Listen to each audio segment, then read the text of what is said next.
যে চাত্তরের রাত এখন বাজতেছে 7টা। এই যে কবুতরটা এখনো উপরে আছে, কবুতরটা তোলা ছিল তোমার 3টার দিকে। এটা হলো নর, আর একটার সাথে একটা মাদি মারছিলাম, মাদিটা নেবে আছে।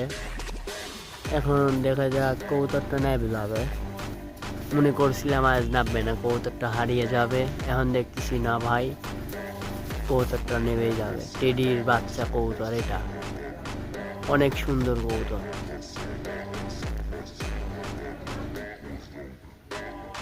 অনেক ভালো একটি কবুতর। এই দেখেন রাত লাগেছে, এটা আমার কবুতরের ঘর। এটা ভিতরে আমার কিছু বাচ্চা আছে, কিছু টেডি কবুতর আছে আর কি। এই যে কবুতর, অনেক একটি ভালো কবুতর, পারফরমেন্স করতেছে আল্লাহ দিলে। এই দেখেন